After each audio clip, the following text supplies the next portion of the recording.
Sir, Bihar ఎలక్షన్స్లో ఒక రకంగా చెప్పాలంటే బీహార్లో ఎవరిది విజయము అనే చర్చ అక్కడ పొలిటికల్ స్లోగన్స్ తోటో లేకపోతే జరిగే ప్రచార తీరుతెన్నులను బట్టో మేనిఫెస్టోలో ఇచ్చే హామీలను బట్టే కాదు, ఓటర్ లిస్ట్ని బట్టి అనేది ఇప్పుడు మనకు అర్థమవుతున్న విషయం. నిజానికి ఎవరు ఆ ఓటర్ లిస్ట్ని మేనేజ్ చేస్తారు అనే అంశానికి సంబంధించి ఇప్పుడు పెద్ద చర్చ నడుస్తోంది ఎలక్షన్స్లో. సో బీహార్ పోల్స్కి ముందే నిజానికి ఎలక్షన్ కమిషన్ అక్కడ SIR స్పెషల్ ఇంటెన్సివ్ రివిజన్ కి పూనుకుంది. దీని మీద ప్రతిపక్షాలు సుప్రీంకోర్టుకు వెళ్ళడము ఇవన్నీ జరుగుతూ ఉన్నాయి. అనేక పిల్స్ వేశారు. సో నిజానికి ఎలక్టరల్స్ ఓటర్ లిస్ట్లో నమోదవుతున్న పేర్ల విషయంలోనే చాలా గందరగోళం నెలకొంది. రాహుల్ గాంధీ అయితే కాన్స్టిట్యూషన్ తుంగలో తొక్కుతున్నారు. మహారాష్ట్రలో అటు హర్యానాలో వేరే వేరే రాష్ట్రాల్లో వీళ్ళు ఎలక్షన్ ఫ్రాడ్ చేశారు. సో బీహార్లో అది జరగనివ్వమని ఓవైపు చెప్తున్నారు. నిజానికి ఫ్రాడ్ ఎవరు చేస్తున్నారు, నిజానికి ఫ్రాడ్స్టర్స్కి ఓటర్ లిస్ట్లో పేరు పెడుతున్నది ఎవరు అనే క్వశ్చన్ కూడా ఉంది. సో నిజానికి ఇప్పుడు సుప్రీంకోర్టుకు వచ్చినటువంటి ఈ వివాదానికి సంబంధించి సుప్రీంకోర్టు అబ్జర్వేషన్స్ ఏంటి, నిజానికి బీహార్లో ఎలక్షన్ కమిషన్ చేస్తున్న తతంగం విషయంలో వస్తున్న వివాదానికి కారణం ఏంటి? సాయి గారు, దీనికి అన్నిటికంటే పెద్ద ప్రాబ్లం ఎక్కడ వచ్చిందంటే సిటిజన్షిప్ ఇష్యూ గురించి. ఇన్ఫ్యాక్ట్ ఇవాళ సుప్రీంకోర్టులో జరిగిన హియరింగ్లో 2-3 చోట్ల జడ్జిలు అడిగిన దాని ప్రకారం చాలా క్లియర్గా సీనియర్ అడ్వకేట్ ద్వివేది గారు, who is representing election commission of India, చాలా క్లియర్గా చెప్పారు, మాకు ఆధార్తో అభ్యంతరం లేదు, కానీ we will not accept only Aadhaar. ఎందుకంటే ఆధార్ పెద్ద ఫ్రాడ్ అయిపోయింది సాయి గారు. ఆధార్ ఏం చెప్తుంది, సాయి కృష్ణ అవనూరి ఈ సాయి కృష్ణ అవనూరి యాజ్ పర్ ఈ 10 finger prints, iris, that's it. మీరు ఎక్కడుంటారో ఎక్కడి నుంచి వచ్చారో ఏం లేదు దాంట్లో డీటెయిల్స్. మీరు చూసుంటారు ఆధార్లో ఎక్కడ లేదు, అది ఓన్లీ రెసిడెన్షియల్ అడ్రస్ ఉంది. అది కూడా ఇప్పుడు మీరు చాలామంది మార్చుతూనే ఉంటారు. ఆధార్లో నంబర్ ఆఫ్ రెస్ట్రిక్షన్స్ ఉన్నాయి, మీరు 5 సార్లు మార్చొచ్చు అని చెప్పేసి 1-2 సార్లు చేయొచ్చు మీరు అడ్రస్. దాని తర్వాత చేస్తే ఏం చేస్తారు, suppose you gone to some other place, ఒక సిటీ నుంచి ఇంకో సిటీకి వెళ్తే 3 సార్లు మార్చారనుకోండి, ఏం చేస్తారు, మీ పాత అడ్రస్సే ఉండిపోతుంది మీద. దానికోసం చాలామంది ఏం చేస్తారంటే వాళ్ళ పర్మనెంట్ అడ్రస్ పెట్టుకుంటారు. దాంట్లో పర్మనెంట్ అడ్రస్ అంటే వాళ్ళ అమ్మ నాన్న ఎక్కడ ఉంటారో ఆ అడ్రస్ పెట్టుకుంటారు యూజువలీ, లేకుంటే వాళ్ళు కొన్న ఇల్లు ఆ ఇంటి అడ్రస్ పెట్టుకుంటారు వాళ్ళు. ఇది నార్మల్ స్ట్రాటజీ. ఏం జరిగిందంటే సాయి గారు, మన ప్రేక్షకులు కూడా అర్థం చేసుకోవాలి, దీంట్లో లాస్ట్ ఒక 5 సంవత్సరాల్లో ఆధార్ ఫ్రాడ్స్ చాలా ఎక్కువ జరిగింది. కేరళలో their place called Perumbavoor north, ఈ complete north India east India నుంచి వచ్చే వర్కర్స్ ఉండే ప్లేస్. అది చాలా పెద్ద ప్లేస్. అక్కడ మీకు మలయాళీస్ చాలా తక్కువ. మొత్తం వాళ్ళు ఇప్పుడు దుబాయ్కి వెళ్తే మలయాళీస్ ఎట్లా ఉంటుంది, ఇక్కడ బీహార్ వాళ్ళు, యూపీ వాళ్ళు, అస్సాం వాళ్ళు, ఒడియా వాళ్ళు కనిపిస్తారు అక్కడ. ఒక టైంలో ఈ 3 సంవత్సరాల ముందు ఒక పెద్ద రైట్ జరిగింది అక్కడ. వీళ్ళకి ఏదో గొడవ జరిగింది పోలీసు వాళ్ళతో జరిగినప్పుడు మొత్తం తగలబెట్టేశారు వాళ్ళ టౌన్ అంతా. దాని తర్వాత పోలీసులు కూడా కొంచెం స్ట్రిక్ట్ అయిపోయారు వాళ్ళతో. ప్రాబ్లం ఎక్కడ వస్తుందంటే ఈ ఆధార్ కార్డ్ తయారు చేసేట ఈ ప్లేస్ నుంచి మ్యాక్సిమం పోలీసు వాళ్ళకి దొరికారు. NIA ఒక ఇన్వెస్టిగేషన్లో ఏదో వాళ్ళు ఇంకా చూసుకుంటూ వస్తే వీళ్ళు దొరికారు ఆధార్ కార్డ్ తయారు చేస్తున్న షాప్. దాని లింకేజ్ ఎక్కడ వచ్చిందంటే ప్రింట్అవుట్ కేరళలో తీశారు, కానీ ఆధార్ కార్డ్ తయారైంది బెంగాల్లో 3 చోట్లలో ఆధార్ కార్డ్ వర్క్షాప్స్ ఉన్నాయి. మీకు మీరు వెళ్ళి 5,000 2,500 వాళ్ళ రేట్ ఉంది, ఆ రేట్ ఇచ్చేస్తే మీ ఫోటో ఇచ్చేస్తే 10 నిమిషాల్లో మీకు ఆధార్ కార్డు తయారు చేసి ఇచ్చేస్తారు. ఓకే, మీరు ఫింగర్ ప్రింట్స్ పెట్టేసి ఐరిస్ స్కాన్ చేసుకుని మీరు చేసి వాళ్ళ అడ్రస్ అన్నీ వాళ్ళు మేనేజ్ చేసుకుంటారు. మీరు ఏ డాక్యుమెంట్ ఇవ్వక్కర్లేదు. ఇది బేసిక్లీ బంగ్లాదేశ్ నుంచి వచ్చిన వాళ్ళకి తయారు చేస్తుంది అనమాట. మనం ఈ రోహింగ్యాల గురించి చెప్తుంటాం చూడండి, రోహింగ్యాలకి ప్రాబ్లం లేదు సాయి గారు. యాక్చువల్లీ రోహింగ్యాలు ఫస్ట్ ఏం చేస్తారంటే భారతదేశంలో రాగానే UNHCRకి రెఫ్యూజీ కార్డ్ స్టేటస్ అప్లై చేస్తారు. దాంట్లో చాలా బెనిఫిట్స్ ఉన్నాయి.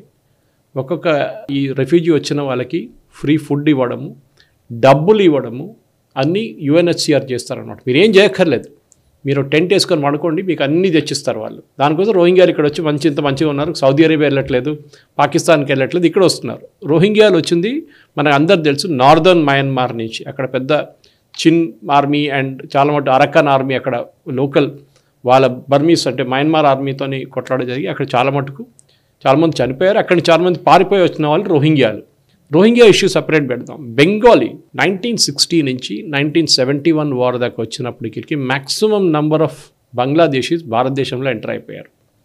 దాని తర్వాత కూడా రెగ్యులర్గా ఎంటర్ అవుతున్నారు. వీళ్ళ ఓట్ కోసం ఇప్పుడున్న కమ్యూనిస్ట్ వాళ్ళు జ్యోతిబాసు కానీ దాని తర్వాత బుద్ధదేవ్ భట్టాచార్య వచ్చిన వాళ్ళు వీళ్ళందరినీ ఇండియన్ సిటిజన్స్గా మార్చుకున్నారు.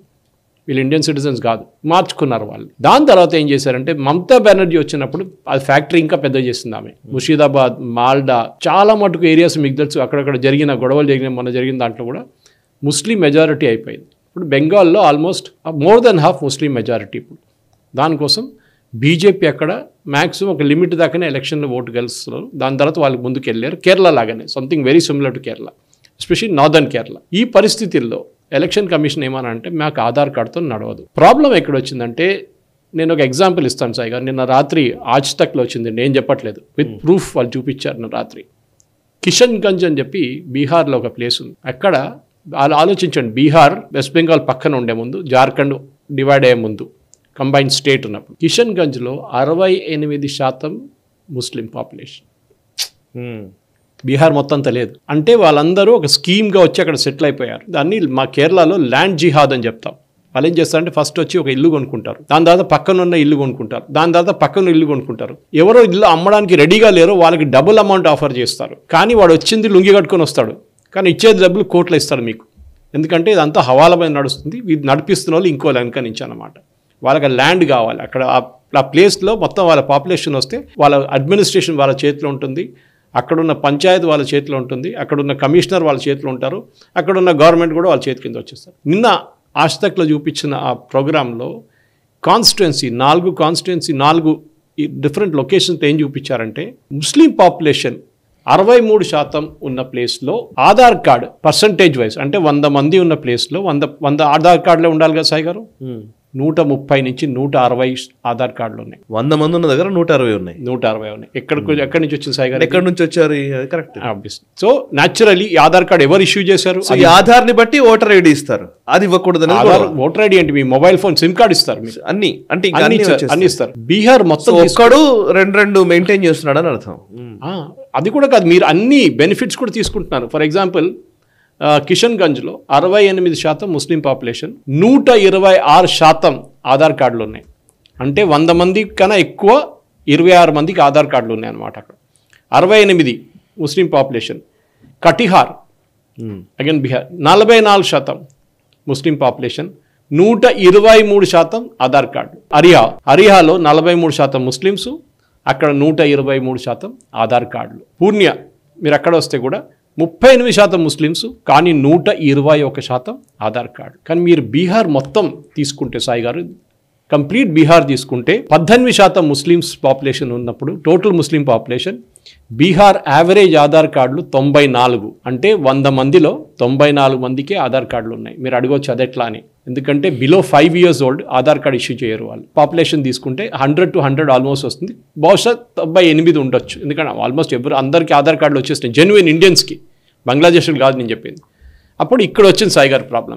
మీకు డేటాతో చెప్పాను నేను. ఇప్పుడు ఎలక్షన్లో వీళ్ళు ఎందుకు భయపడుతున్నారు? రాహుల్ గాంధీ ఇవన్నీ కూడా ఒక స్టేట్మెంట్ ఇచ్చారు. ఏంటన్నారు? ఈ ఎలక్షన్ బీజేపీ గెలుస్తుంది, ఎందుకంటే ఎలక్షన్ కమిషన్ వాళ్ళ కోసం పనిచేస్తుందని చెప్పారు. అంటే Rahul Gandhi is already given up, election ఓడిపోతామని. మహారాష్ట్ర లాగా బీజేపీ ఇక్కడ కూడా గెలవబోతున్నారు విత్ ఎలక్షన్ కమిషన్ హెల్ప్ అని. ఇవాళ జరిగిన సుప్రీంకోర్టు హియరింగ్లో చాలా క్లియర్గా సుప్రీంకోర్టు ఏం చెప్పారంటే, మేము మిమ్మల్ని ఆపట్లేదు, స్పెషల్ ఇంటెన్సివ్ మీరు చేస్తున్న రివిజన్ చేయండి, కానీ మా వైపు నుంచి చిన్న ఒక రిక్వెస్ట్, 2 జడ్జిలు ఉన్నారు ఇవాళ, వాళ్ళు ఏం చెప్పారు, మా వైపు నుంచి చిన్న రిక్వెస్ట్ ఏంటంటే మీరు ఆధార్ కార్డు తీసుకోండి, లేకుంటే రేషన్ కార్డు తీసుకోండి. ఎలక్షన్ కమిషన్ చెప్పారు అది మా ఫ్రీడమ్, మీరు ఇంటర్ఫియర్ చేయకూడదు దీంట్లో. మేము ఒక కాన్స్టిట్యూషనల్ బాడీ, మీరు ఒక కాన్స్టిట్యూషనల్ బాడీ. కోర్టే చెప్పారు you are a constitutional body. ఈ రాహుల్ గాంధీ తిడుతున్న organisation is a constitutional body. CAG లాగా, ఎలక్షన్ కమిషన్ లాగా, మిగతా కాన్స్టిట్యూషనల్ బాడీస్ ఉన్నట్ల జ్యుడిషియరీ లాగా కాన్స్టిట్యూషనల్ బాడీని రాహుల్ గాంధీ తిడుతున్నారు. ఏంటి? ఎలక్షన్ కమిషన్ రివిజన్ చేయకూడదు. Last special intensive revision Sai గారు, స్పెషల్ ఇంటెన్సివ్ రివిజన్కి డిఫరెన్స్ ఉంది. ఆర్డినరీ రివిజన్ అంటే మన దగ్గర కూడా ఇంటికి వచ్చి చెక్ చేసి ఉన్నారా లేదా అని చూసి 2-3 సార్లు రాగానే మీ పేరు కొట్టేస్తారు వాళ్ళు. స్పెషల్ ఇంటెన్సివ్ రివిజన్ ఏం చేస్తారంటే 2-3 విజిట్లు చేస్తారు. ఫస్ట్ టైం వచ్చినప్పుడు ఇవి ఏమంటారు, అమ్మ నాన్నగారు అరే మా పోరోడు ఇప్పుడే బయటికి వెళ్ళినప్పుడు వస్తాడని చెప్తారు, మా కొడుకులు 2 బయటికి పోయిన ఇప్పుడే అని చెప్పి. వాళ్ళు ఉండేదేమో బాంబేలో. వాళ్ళు ఏం చేస్తారు, ఓకే అని చెప్పి యూజువల్ రివిజన్లో ఓకే అని చెప్పి రాసుకుంటారు. స్పెషల్ రివిజన్లో ఏం చేస్తారంటే వాళ్ళు ఇంకోసారి వస్తారు, ఎక్కడమ్మా మీ అబ్బాయి అమ్మాయి, అరే వాళ్ళు ఇప్పుడు వెళ్ళారు మళ్ళీ బయటికి వెళ్ళి, ఒక పని చేయండి నేను ఇక్కడ కూర్చుంటే వాళ్ళు పిలవండి అంటారు. లేదు వాళ్ళు ఇప్పుడు రేపు పొద్దున వస్తారన్నారు. సరే ఇంకో 3వ సారి వస్తారు, అప్పుడు ఇదే కథ. అప్పుడు వాళ్ళు తెలిసిపోతుంది గేమ్ ఈజ్ ఓవర్. అప్పుడు చాలా క్లియర్గా వీళ్ళు పనిచేస్తున్న లొకేషన్లని ఓట్ చేయాలి. లాస్ట్ టైం మనం డిస్కస్ చేసాము, మీ ఓటింగ్ అక్కడే ఉంటుంది.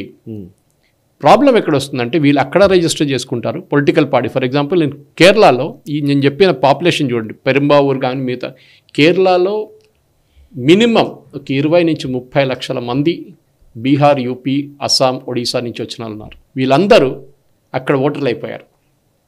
కమ్యూనిస్ట్ పార్టీ వాళ్ళు వాళ్ళని రిజిస్టర్ చేసుకున్నారు. అక్కడ కేరళలో ఓటింగ్ జరిగేది ఒకరోజు, బీహార్లో ఓటింగ్ జరిగేది ఒకరోజు. ముందు కేరళలో ఓటేసుకుంటారు, మళ్ళీ బీహార్కి వచ్చిన బీహార్ వైపు వెళ్ళిపోతారు. మన దగ్గర కూడా చాలామంది మీరు చూసుంటారు, ఆంధ్ర వైపు ఉన్న వాళ్ళు ఇక్కడ ఓటేస్తారు, అక్కడ ఓటేస్తారు. మొన్న ఖమ్మంలో ఒక కాంట్రవర్సీ జరిగింది. అదే రోజు 2 చోట్ల ఎలక్షన్ జరిగింది, సేమ్ ప్లేస్ సేమ్ డే. వీళ్ళు ఒక ప్లేస్లోనే ఓట్ చేయగలరు, ఇంకో ప్లేస్కి వెళ్ళిపోయారు వాళ్ళు. అదే చేయాలి. ఇంటెన్సివ్ రోల్స్లో చాలా క్లియర్గా ఒకటి సాయి గారు, సాయి అన్న మీరు అవనూరి సాయి గారు, you are the same person whom you're claiming to be అంటే ఒక ప్రూఫ్ చూపియండి మాకు. మన ఢిల్లీ రైట్స్ జరిగినప్పుడు ఒక ఫేమస్ స్లోగన్ ఉండే, కాగజ్ నహీ దిఖాయింగే. ఇది అదే కేసు, కాగజ్ నహీ దిఖాయింగే, కాగితాలు చూపియం. ఎందుకు చూపించము అంటున్నారంటే ఇది కారణం. వీళ్ళేమంటున్నారు, పేదోళ్ళని తీసేస్తున్నారు, పేదోళ్ళ పెన్షన్ తీసేస్తున్నారు. రాహుల్ గాంధీ అలిగేషన్. బీజేపీ వస్తే ముందు ఎలక్షన్ 2024 ఎలక్షన్ ముందు ఎస్సీ ఎస్టీ కోటాలు, ఓబీసీ కోటాలు తీసేస్తారని, కాన్స్టిట్యూషన్ మార్చేస్తారని చెప్పి పెద్దగా స్టోరీ రాహుల్ గాంధీ తిప్పారు. చాలా మటుకు తిరిగింది అది. ఇది అదే స్టోరీ సాయి గారు. ఇక్కడ భయం ఏంటంటే వీళ్ళకి ఈ కిషన్గంజ్ లాంటి ప్లేస్లో ఈ ఆధార్ కార్డు యూజ్ చేసి ఓటర్ ఐడి తీసుకొని 2 ఓట్లు వేయడము. మన ఓల్డ్ సిటీలో కూడా చాలా పాపులర్ ఇది. ఒక ఇంట్లో ఒక అడ్రస్లో 400 మంది ఉంటారు. ఇవాళ దాకా తీయలేదు వాళ్ళని, అట్లనే ఉన్నారు 400 మంది. ఎట్లా సాయి గారు, ఒక ఇంట్లో 100 గజాలు 200 గజాలు ఉన్న ఇంట్లో 400 మంది ఎట్లా ఉంటారు? ఇది పెద్ద స్టోరీ అనమాట. సో దానికోసం ఇవాళ జరిగిన దాంట్లో కూడా ఈ ఓవరాల్ ఆధార్ పెనిట్రేషన్ చూసిన తర్వాత సుప్రీంకోర్టులో జరిగిన వాళ్ళ హియరింగ్లో చాలా ఇంట్రెస్టింగ్ ఉండే. As we're speaking it is Thursday, మన రికార్డింగ్ చేస్తున్నప్పుడు. నెక్స్ట్ హియరింగ్ 28కి పెట్టారు.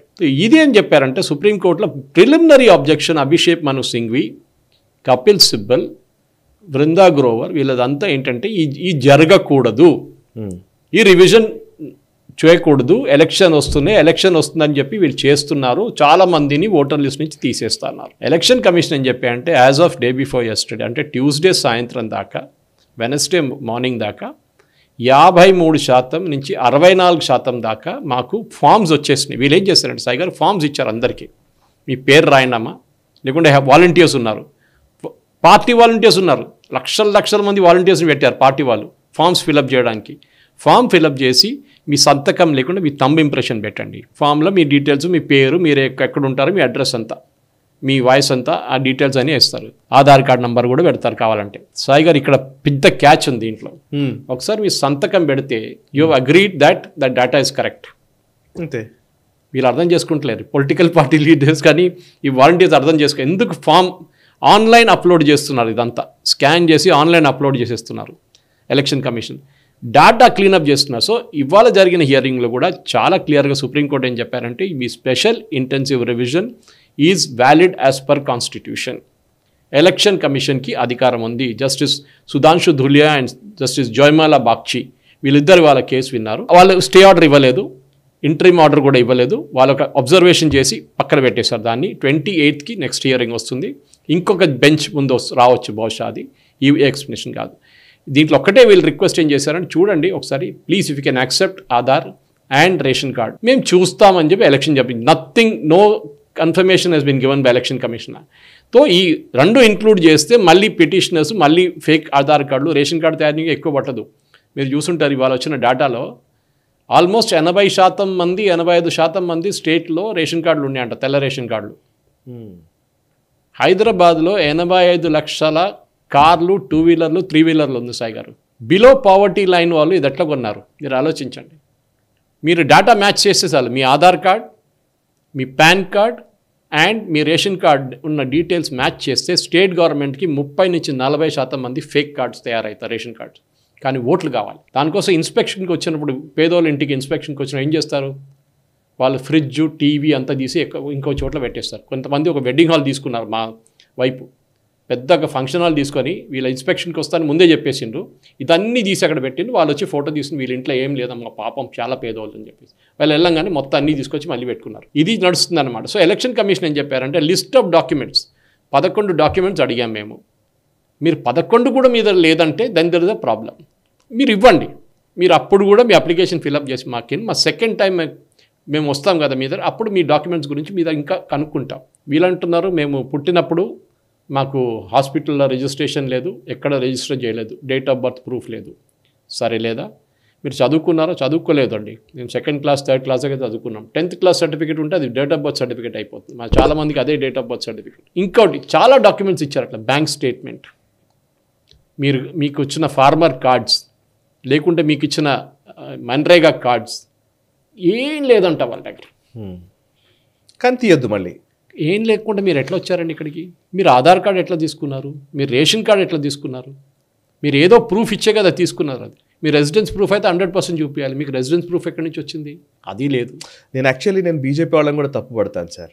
ఎందుకంటే నిజానికి పాకిస్తాన్ నుంచి వచ్చిన చాలామంది హిందువులు శరణార్థులుగా ఆ రాజస్థాన్లో అక్కడ ఇప్పుడు మన ఓమేంద్ర రత్న వీళ్ళు ఉన్నారు కదా, ఎంత కష్టపడి వాళ్ళను రెఫ్యూజీ క్యాంప్స్లో వీటిల్లో వాళ్ళని ఉంచుతారు. వీళ్ళేమో బంగ్లాదేశ్ నుంచి వచ్చి విచ్చలవిడిగా వచ్చి వీళ్ళు ఎలక్షన్స్ కూడా ఇన్ఫ్లుయెన్స్ చేస్తున్నారు. కశ్మీర్ వైపు మన తప్పు వీళ్ళది కూడా ఉంది నిజంగా. కశ్మీర్ వైపు జమ్మూలో కాంగ్రెస్ వాళ్ళు లక్షలాది మంది రోహింగ్యాస్ని సెటిల్ చేశారు అక్కడ. అవును. జార్ఖండ్ హైకోర్టు చెప్పారు సాయి గారు, ఇది ఒఫిషియల్ ఆర్డర్లో చెప్పారు, దాట్ జార్ఖండ్లో ఆల్మోస్ట్ 20% మంది ట్రైబల్ అమ్మాయిల్ని పెళ్లి చేసుకున్న ముస్లిమ్స్ ఎక్కడి నుంచి వచ్చిన వాళ్ళు ఇక్కడ సెటిల్ అయ్యారు. హస్బెండ్ ముస్లింగానే ఉండిపోయారు, అమ్మాయిలు ఎస్టీ అమ్మాయి, పుట్టే పిల్లలకి ఎస్టీ బెనిఫిట్స్, ఎస్సీలాగా కాదు, షెడ్యూల్ కాస్ట్లో కన్వర్షన్ లేదు, మీకు బెనిఫిట్స్ పోతుంది. షెడ్యూల్ ట్రైబ్లో అది ఉండలేదు. మన నార్త్ ఈస్ట్లో మీరు చూసుంటారు, చాలామంది క్రిస్టియన్ ట్రైబల్స్ ఉన్నారు, ఈవెన్ కశ్మీర్ వైపు వాళ్ళకి ముస్లిం ట్రైబల్స్ ఉన్నారు, అక్కడ వాళ్ళకి ప్రాబ్లం లేదు. ఇది యూజ్ చేశారు. జార్ఖండ్ హైకోర్టు ఏం చెప్పారంటే వీళ్ళందరూ దొంగలు, ఈ రోహింగ్యాలు ఎవరు వచ్చింది ఎక్కడి నుంచి వచ్చి వీళ్ళని ఇక్కడి నుంచి మొత్తం ఐడెంటిఫై చేసి పంపించేసాడు. కానీ వాళ్ళ దాకా ఏం జరగలేదు, బికాజ్ అక్కడ కాంగ్రెస్ సపోర్టెడ్ జేఎంఎం గవర్నమెంట్ ఉంది, వాళ్ళకి ఓట్లు కావాలి, వీళ్ళ ఓట్లు వేసుకుంటారు. నిజానికి బంగ్లాదేశ్లో చాలామంది హిందువులు నిజానికి వచ్చి ఇక్కడ స్థిరపడడానికి సిద్ధంగా ఉన్న వాళ్ళు చాలా మంది ఉన్నారు సార్. కరెక్ట్. వాళ్ళు ఎందుకు రాలేకపోతున్నారంటే వాళ్ళకి ఎవరు సపోర్ట్ చేయట్లేదు కాబట్టి. ఇక్కడ నిజానికి సపోర్ట్ చేస్తే, నిజానికి ఇప్పుడు అక్కడ నుంచి ముస్లిమ్స్ చాలా మంది వచ్చి సెటిల్ అయిన వాళ్ళు ఉన్నారు, వాళ్ళకి సపోర్టివ్ సిస్టమ్ ఉంది. బట్ నిజానికి బీజేపీ వాళ్ళు ఇది ఆలోచించాలేమో నా ఉద్దేశం. ఎందుకు చేయట్లేదు మన అందరికి తెలుసు. వీళ్ళెందుకు అగ్రెసివ్గా చేయట్లేదు? బీహార్లో చేస్తున్నారు. బీహార్లో బీజేపీ జేడీయూ కలిసి ఆల్మోస్ట్ ఐ థింక్ 3 లక్షల మంది ఎక్కడ పెట్టారు రివిజన్ కోసం వాలంటీర్స్గా. మీరు చేయండి. మీరు మొన్న పాకిస్తానీ కపుల్ థార్ డెజర్ట్లో చనిపోయిన కేసు మీకు తెలుసు. నీళ్ళు లేకుండా పాపం కష్టపడి ఎట్లనో బార్డర్ క్రాస్ చేసి వచ్చి వాళ్ళు నీళ్ళు అయిపోయింది, వాళ్ళు చనిపోయారు. చాలా రోజుల తర్వాత వాళ్ళ బాడీ దొరికింది. వాళ్ళు ఎన్నో రోజుల ముందు వీసాకి అప్లై చేస్తారంటే వీసా ఇవ్వలేదు మన వాళ్ళు. ఆలోచించండి హిందువుల పరిస్థితి అది. సో దాంట్లో ఇప్పుడు అడిగిన 3 ప్రశ్నలు సాయి గారు చాలా ఇంట్రెస్ట్. ఎందుకంటే ఈ కేసు నిన్న మొన్న ఏం కేసు ఉండదు. యోగేంద్ర యాదవ్, మహువా మైత్రా, మేమందరు కేసు ఫైల్ చేసాం, మేము గెలవబోతున్నది. సుప్రీంకోర్టు ఏం చేయలేదు ఇవాళ. సుప్రీంకోర్టు మెయిన్ అబ్జర్వేషన్ అంటే you are legally as per constitution entitle to it. రివిజన్కి డిస్ప్యూట్ లేదు, revision will go on as usual. Documents మీద డిస్ప్యూట్ ఉంది, ఏ డాక్యుమెంట్స్ తీసుకోవచ్చు. వీళ్ళేమన్నారు, ఏ డాక్యుమెంట్స్ వీళ్ళ దగ్గర లేదు, దానికోసం రివిజన్ చేయొద్దని చెప్పి రాహుల్ గాంధీ పుకారు. ఇప్పుడు అది పోయింది, ఫుట్పాన్ వెళ్ళిపోయింది. 3 క్వశ్చన్లు అడిగారు supreme court. Powers of election commission to conduct the process, yes. Procedure to exercise the process, yes. Time line, ఎంత time line? Short duration, November దాకా ఎలక్షన్ రాబోతుంది, నవంబర్ లోపల ఫినిష్ చేయాలి. ఎలక్షన్ కమిషన్ చెప్పారు మాకు మీరు ఆగస్ట్ ఎండింగ్ దాకా టైం ఇవ్వండి, మేము మొత్తం లిస్ట్ క్లీనప్ చేసామని చెప్తారు. ఇదే క్లీనప్ హైదరాబాద్లో కూడా రాబోతుంది సాయి గారు. 2 నెలల తర్వాత హైదరాబాద్ కాకుండా మొత్తం all over India special intensive revision జరగబోతుంది. అప్పుడు ఇక్కడున్న సిఏ అజిటేషన్ వాళ్ళు కాగజ్ నై దిఖాయింగే అని చెప్పిన వాళ్ళు బయటపడతారు. కరెక్ట్. మీకు చాలా క్లియర్గా. So definitely this is a very interesting thing. ఎందుకంటే వీళ్ళు చెప్పిన పుకారికి ఇప్పుడు రాహుల్ గాంధీ ఇప్పుడు ఏమంటారు, కోర్టుని తిడతారా, కోర్టు అలౌ చేసిందని చెప్పేసి. సో డెఫినెట్గా citizenship we are looking at entitlement from all aspects అని చెప్పారు senior advocate Rakesh Dwivedi election commission. So justice Dhulia అడిగారు citizenship, he said yes. So government of India ఇప్పుడు చాలా సీరియస్ అయిపోయింది. మీరు చూస్తుంటారు చాలామంది బంగ్లాదేశ్ వాళ్ళని బార్డర్ తీసుకెళ్ళి అక్కడ దోసేస్తున్నారు, బార్డర్ వైపు తీసుకెళ్ళి. The government has become very clear Sai గారు. ఇప్పుడు దాకా యాజ్ ఆఫ్ నేను చెప్పిన దాని ప్రకారం as of Tuesday morning evening and Wednesday morning దాకా 57.5% మంది వాళ్ళ ఫామ్స్ ఫిలప్ చేసి ఇచ్చేశారు. బీహార్లో 8 కోట్ల మంది ఓటర్స్ ఉన్నారు. చిన్న స్టేట్ అనుకుంటారు కానీ 8 కోట్ల మంది ఉన్నారు అక్కడ. సో ఈ రివిజన్ డెఫినెట్గా జరుగుతుంది. 28కి హియరింగ్ వచ్చినట్టు చూద్దాం. దాని తర్వాత కౌంటర్ ఉంటుంది, కౌంటర్ ఉంటుంది. కోర్టు అయితే చాలా క్లియర్ చెప్పారు, revision of voters list is a mandate under the constitution. చేయాల్సింది. Okay, what you are doing is a mandate under the constitution అని చెప్పి ఎలక్షన్ కమిషన్ చెప్పారు ఇవాళ. You cannot say that they are doing something which is not mandated అని చెప్పి కపిల్ సిబ్బల్కి అభిషేక్ మను సింఘ్వికి చెప్పారు. And లాస్ట్లో court order ఇచ్చినప్పుడు కూడా ఏం చెప్పారంటే దీస్ పార్టీస్ అంటే కపిల్ సిబ్బల్, బృందా గ్రోవర్, అభిషేక్ మను సింఘ్వి వీళ్ళెవరూ వ్యతిరేకించట్లేదు ఆర్డర్లో చెప్పారు ఇవాళ. None of them are asking for a stay. Actually they ask for a stay. Court అన్నారు మీరు స్టే అడగండి అన్నారు. రిజెక్ట్ చేసి పడేస్తాను బై చెప్పి ఏం స్టే అడగలేదు సాయి గారు. సో ఈ కేసు కంప్లీట్గా 3 ఇష్యూస్లో మనం వచ్చాం. చాలా క్లియర్గా ఎలక్షన్ కమిషన్ పవర్ ఉంది, ఎలక్షన్ కమిషన్ చేస్తారు.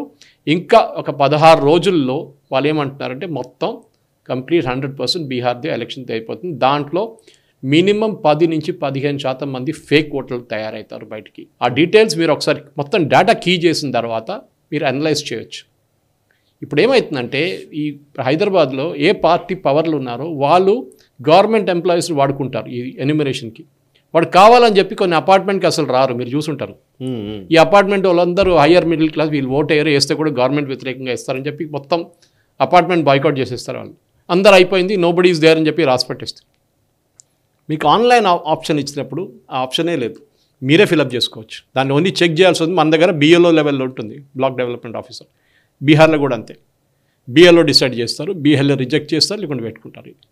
నేను 2014 ఎలక్షన్ టైంలో సాయి గారు ఆల్మోస్ట్ 6,300 మందిని రిజిస్టర్ చేశాను.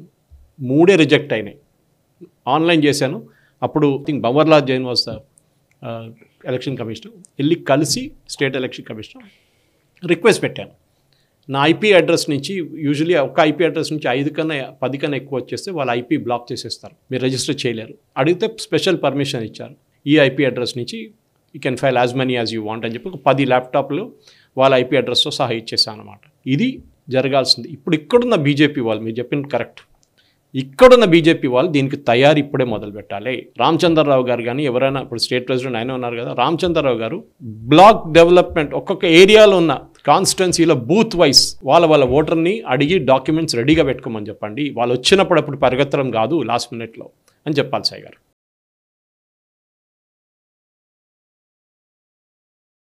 ఈ వీడియో మీకు నచ్చినట్టయితే లైక్ చేయండి, 10 మందికి షేర్ చేయండి. అలాగే కామెంట్ల రూపంలో మీ అభిప్రాయాలను మాతో పంచుకోండి. Nationalist hub group of channels ను సబ్స్క్రైబ్ చేసుకుని తెలుగునాట జాతీయవాద జర్నలిజాన్ని ప్రోత్సహించండి. ఈ వీడియో కింద ఉన్న బెల్ ఐకాన్ పై క్లిక్ చేయడం మర్చిపోవద్దు.